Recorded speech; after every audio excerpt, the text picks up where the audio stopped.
for listening to the Good Enough Wellness Podcast. I'm Kayla. And I'm Emily. And we're passionate about holistic wellness that real people with real lives can achieve. We see you out there striving for perfection, but we want you to know that good enough can be good enough. Before we get started, everything we talk about in this show is intended for educational and entertainment purposes only. Always talk to your healthcare provider before making any changes to your diet, lifestyle, medication, or supplements. Welcome to Body Literacy 101. School is now in session. Your instructor today is Nutritional Therapy Practitioner Kayla King. This is the second of 8 sessions which will explore the basic functions of the body and get you more comfortable in your own skin. And now, Session 2, the digestive system. So in this episode, we're going to talk about the digestive system, and digestion is arguably one of the most important systems in the body. Without proper digestion, we cannot break our food down into the nutrients needed for proper nourishment. So let's jump right in, much like the magic school bus, into Arnold. I knew I should have stayed home today. So the first step is the brain. You wouldn't know it, but the brain is the start of the digestive process. There are 2 branches of the nervous system that affect how we digest food. The parasympathetic branch is also called the rest and digest branch. It essentially turns on the digestive process. It's what helps us release all of the necessary juices and enzymes to fully break down food into nutrients. So would you say that setting intention is an important step to proper digestion then? Yeah, absolutely. So if we're not in that parasympathetic branch, so we're in the active state of the nervous state, so that would be fight or flight, or just what we need to be in order to move and do things throughout our days, it can shut off the digestive process. This is why runners don't eat before they run, because they will get diarrhea because their bodies aren't able to digest and fully pull out all the nutrients they need from their food. That actually makes a lot of sense, because actually my husband's in construction currently, and he's working so hard all day and burning tons of calories, but he has a really hard time actually eating when he's on the job. Right. It'll just sit in his stomach so hard no matter what it is, and he doesn't eat out, he packs lunch, and it's still his body is just nope, that's not what we're doing right now. Yeah, and I think we've all experienced a time when we ate when we were anxious, or when we were upset, or just on the go, and it didn't sit right, or it ran right through us. For sure. So yeah, the brain, super important first step in digestion. That brings us to our second step, which is the mouth and the esophagus. And this seems pretty open and shut. Pun intended. Well done. This is where we not only break food into smaller, easier to digest pieces, physically, but also introduce the first digestive enzymes from our saliva. There are 2 different types of salivary enzymes, salivary amylase and lingual lipase. They begin to break down carbohydrates and fats during chewing. These salivary enzymes also send a message to the rest of the digestive tract so it can prepare the proper enzymes for the macronutrients you're consuming. If food doesn't spend enough time in our mouths getting washed in saliva, it may impact digestion further down the line. Oh man, I am a card-carrying member of the Gulp It Down Club, and it is such a bad habit that I'm having such a hard time breaking. Yeah, and when you think about things like eating smoothies and things like that, where you're not really chewing, it could impact if you're actually getting the nutrients from that smoothie all the way, because chewing and keeping it in your mouth is really what helps our body to recognize what are the components of this meal and how can I break it down properly. It's like your brain's taking a second to analyze it. Right. That's so fascinating. Our brains, our bodies in general, but our brains especially, so incredibly smart. We do not give them enough credit. So this brings us to step 3, which is the stomach. And I think this is the one that most people are most familiar with or think about when we think about digestion. And the stomach should be a highly acidic environment. And that may seem strange in a world where folks are shotgunning Tums for any form of relief. But believe it or not, heartburn could be a symptom of low stomach acid. We need to have the proper amount of stomach acid to begin digestion, so if we don't have enough, the food takes longer to digest, which then pushes up on the esophageal sphincter, allowing acid back up into the throat. And the throat has no acidity, so even if the stomach has low acidity, it will feel like fire in the throat. The acidic nature of the stomach releases nutrients from their nutritional compounds.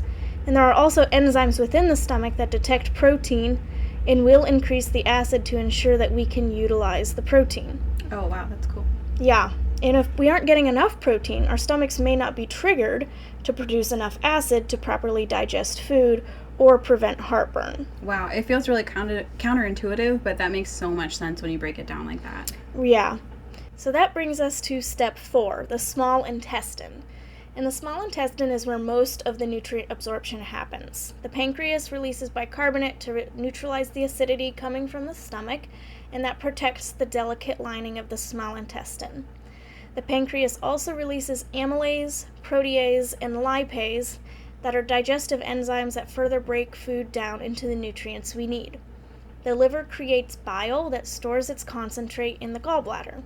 And the liver is also a storehouse for the broken down nutrients such as glucose from carbohydrates and amino acids from protein. The gallbladder releases stored bile to break down fats. Bile acts as an emulsifier. You can think of dish soap on a greasy dish. Oh, okay. And that helps us to use our dietary fats for their myriad purposes in the body. If undigested food makes it into the small intestine, it can irritate the lining and create quote-unquote leaks, leading to things like leaky gut, IBS, or IBD. Yeah. And once these leaked food particles enter the bloodstream, our immune system recognizes them as threats and attacks them, remembering them for later and potentially causing a food intolerance. If this same food stays inside the digestive tract where it belongs, it may not be reacted to at all. So one of the most important things we can do for the small intestine is focus on sealing and healing it so it doesn't leak anymore. Wow, so it sounds like having enough stomach acid to properly break down your food before it enters the small intestine is really important here too. Right, and that's actually a great point to bring up is all of these steps rely on the step before them for proper digestion. So if you're having an issue in the small intestine, we always call it northernmost point is the brain. So you'd always start with the brain and work down. And you can often resolve issues as far south as the large intestine or the colon by working on the northernmost part, like the brain. That's so fascinating. It's almost like all our systems are connected. I know, it's incredible. Wild. So that brings us to step 5, the large intestine. And the large intestine is where the microbiome lives.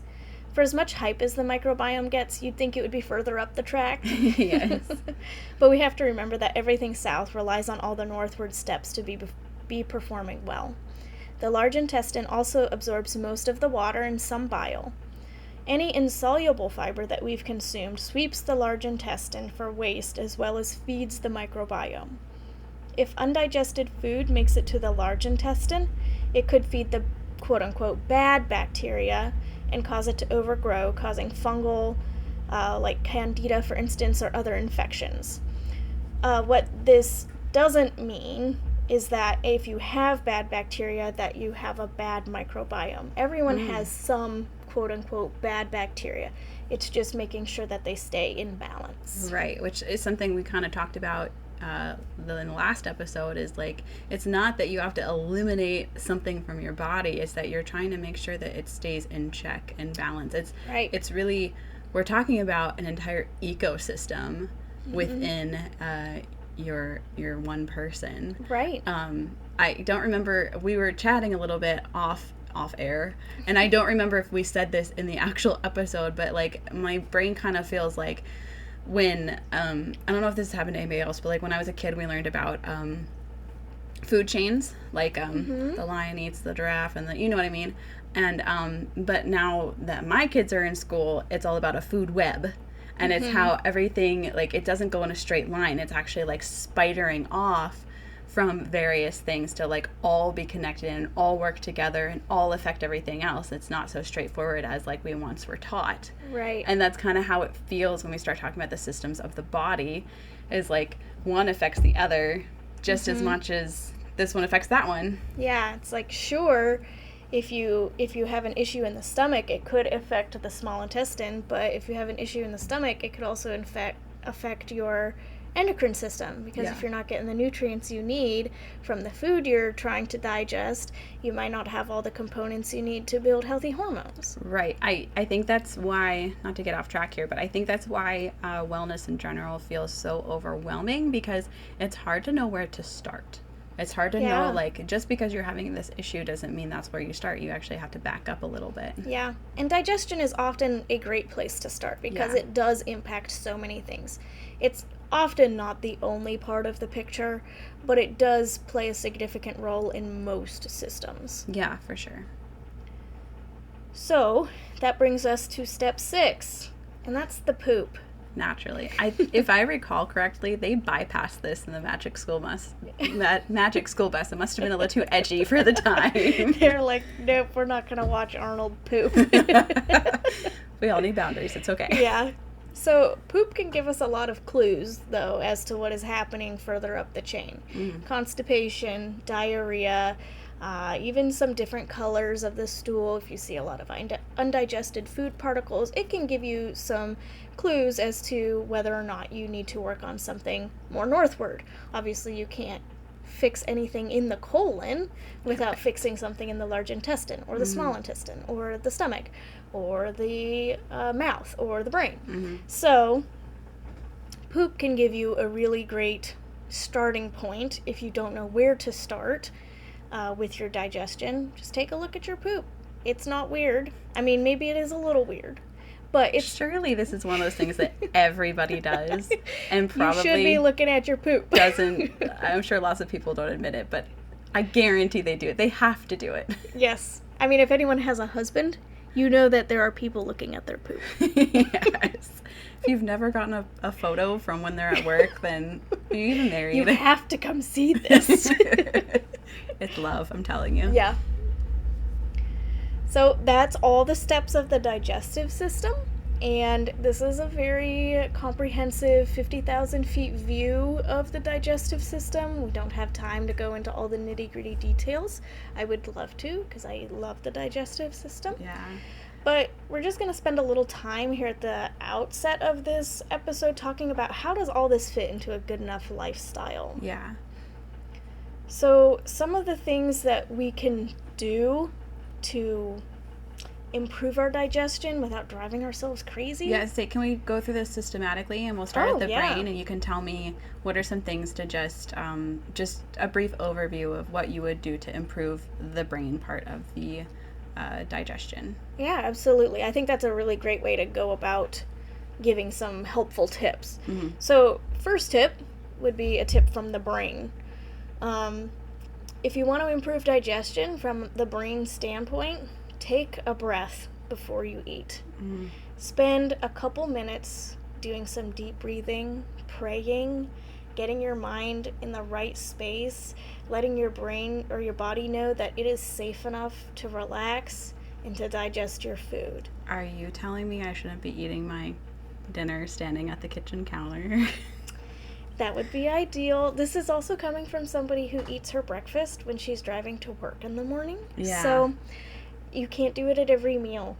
Yes. Sometimes, well, I mean, some people can, but we're not looking for perfection here. We're looking for something to be good enough. Yeah, and it's amazing the little things that you are able to incorporate into your lifestyle, your habits, or whatever, that can make such a big difference. Yeah. And sometimes, most times, if I remember, I will try to take a few deep breaths in my car or sing like a praise chorus or something before I start to eat. Oh, I love that. Just to help reset my brain and be like, I know you're driving and that's not a relaxing activity, but you're safe enough to eat this. So that's probably my number one tip for helping the brain start the digestive process. Take a breath. Relax. There's lots of breathing exercises you can find on apps or YouTube. Yeah. making sure that your body is able to get into that rest and digest state. Yeah, and at the risk of sounding like a Sunday morning preacher, but like kind of just positioning your heart for gratitude and Gratitude can be really impactful. Yes, for sure. So what about your mouth and esophagus? I feel like we already kind of talked about this, about chewing thoroughly, and good enough chewing period is better than no chewing. Chewing 10 times is better than 2 times, like Right. just as much as you're able. I know there's people who are like, chew until it's liquid. I'm sorry, I need more calories than I have time to do that. Do you know, I'm already a slow eater. Yes. Can you imagine if I chewed until everything was liquid? You would start at lunchtime and not finish till it's time for dinner again. Right. So for the mouth, I think one of the most important things you can do is chew thoroughly. It may not have to be liquid, but even just holding it in your mouth for a certain period of time, like if you're having a smoothie that you don't need to chew a lot, or yogurt that you don't need to chew a lot, just kind of like holding it in your mouth a little and noticing the texture. That can also help with the parasympathetic state, is like noticing textures and noticing smells and noticing what things look like. Putting your fork down in between bites, that way you're not just shoveling it in. Yep. And then chewing, I think they say ideally it should be 30 times-ish, but even if you do 15 times. It's probably more than you're already doing. Or even just start with noticing how many times you do chew a bite.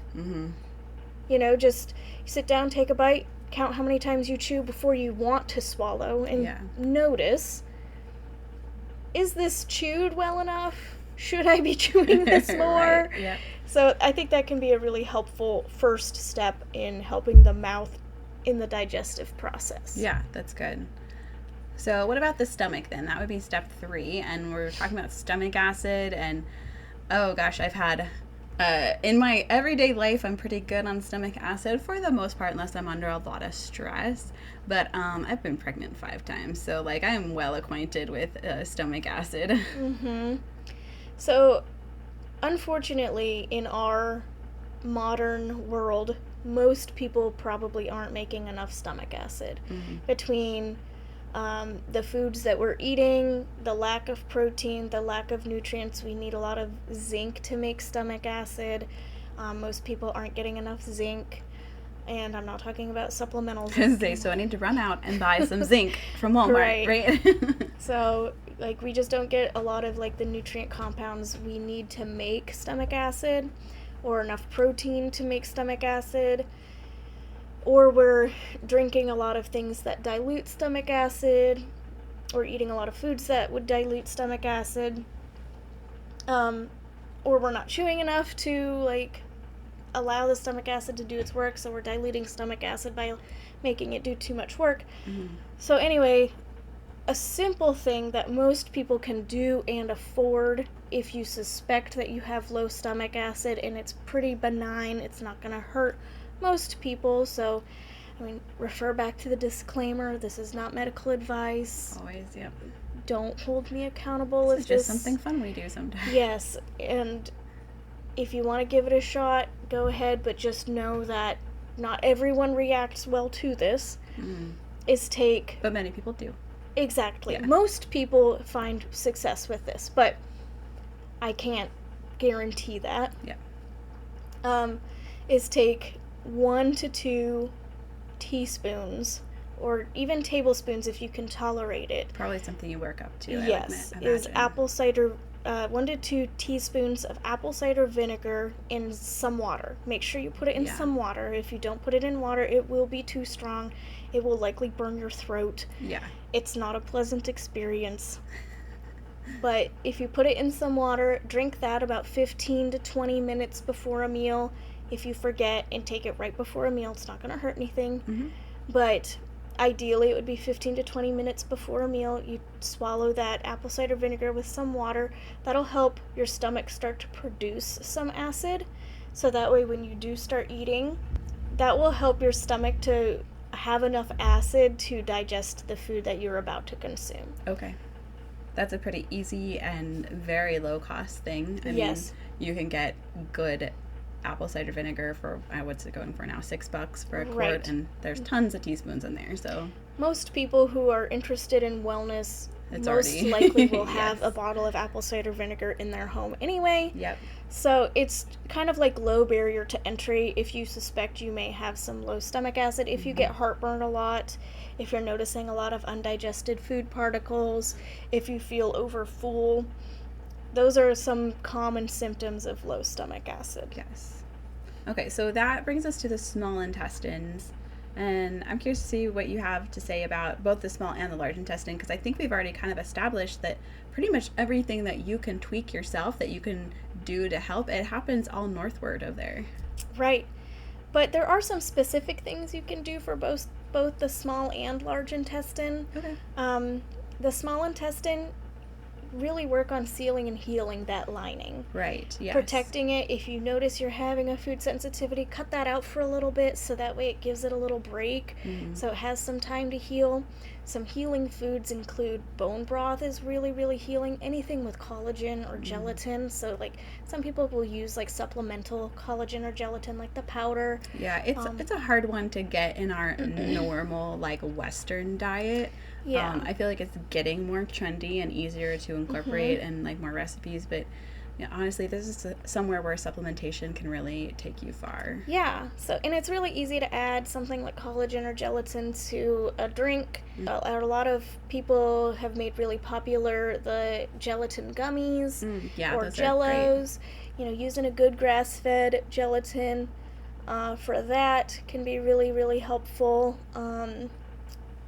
Things like slippery elm, which is found in the traditional medicinals throat coat tea, that can be really helpful. Oh, I didn't know it was in there. That's good to know. Yeah, a lot of people use throat coat tea for a digestive aid. That makes perfect sense because I think it has licorice in there too, which I know is really Which is helpful. can also be really helpful. Things like marshmallow root.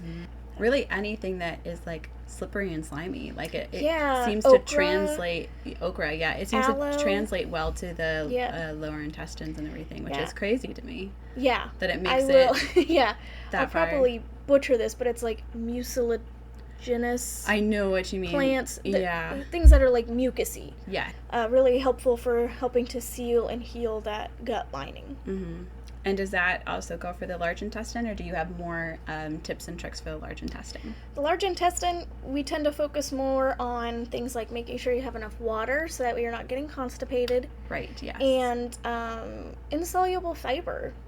I think fiber, like you hear about in some circles, or if you go to the doctor with any kind of poop issue, they're going to say fiber, fiber, fiber. Yeah. But I'm not recommending Fiber One cereal. I'm not recommending fiber supplements.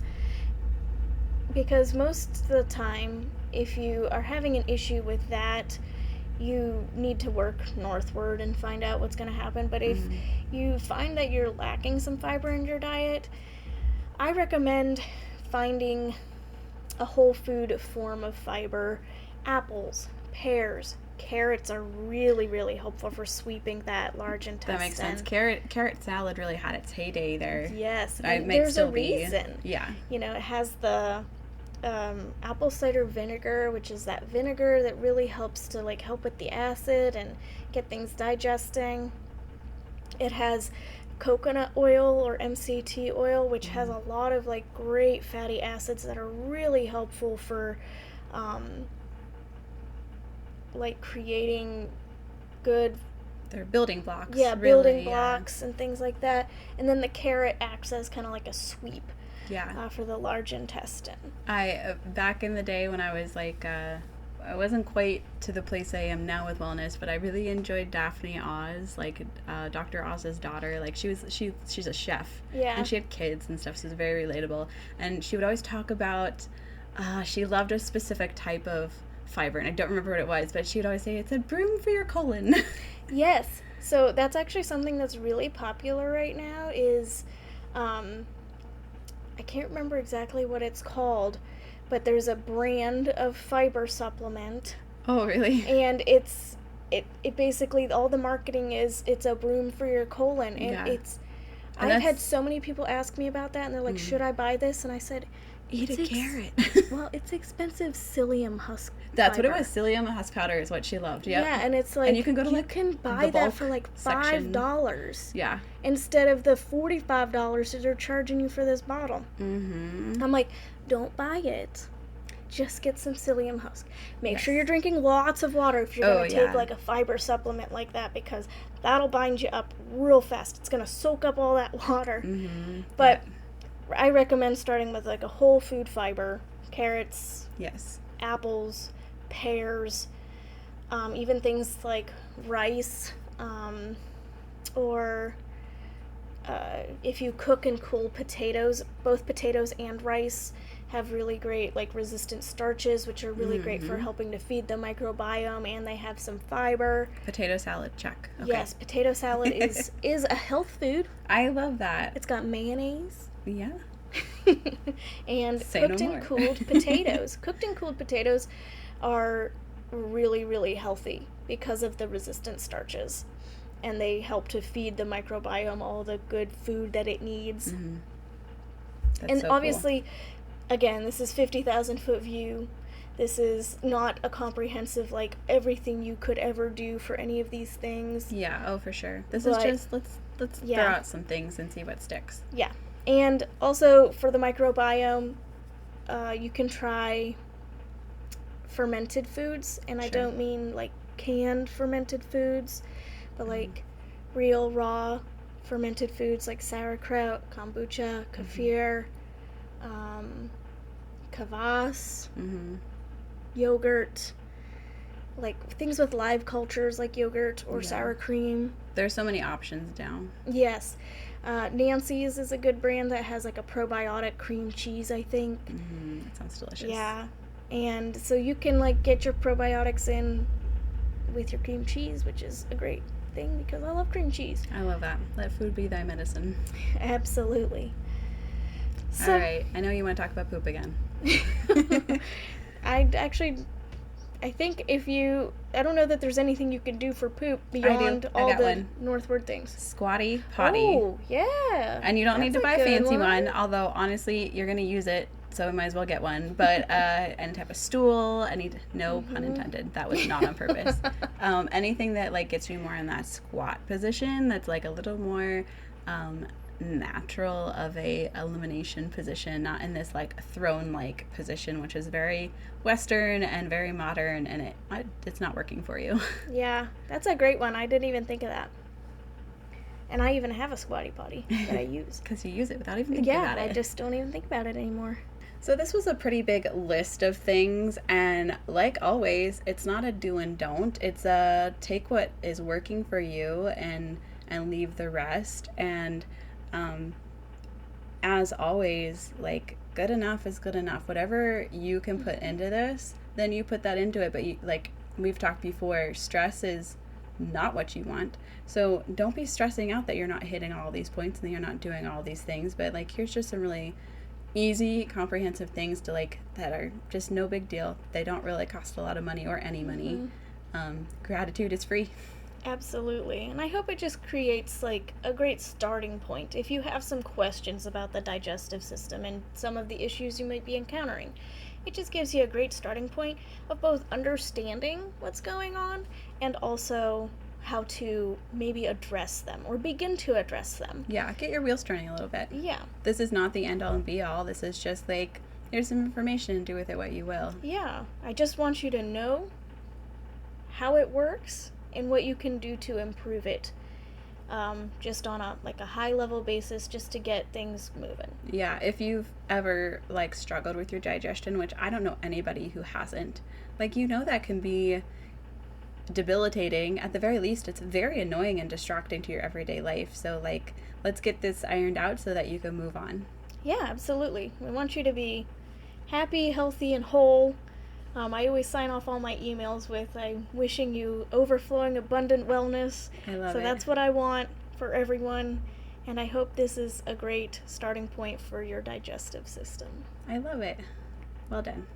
Thank you for listening to the Good Enough Wellness podcast. To learn more about my one-on-one packages, join my mailing list and follow me on Instagram at Kayla King Wellness. Don't forget to subscribe to the Good Enough Wellness podcast feed wherever you listen to podcasts. You don't want to miss an episode. Join our community over on Instagram at Good Enough Wellness Podcast to learn about upcoming episodes and to interact with the Good Enough community. The Good Enough Wellness Podcast, because good enough can be good enough. Well, that's good enough for me. Me too.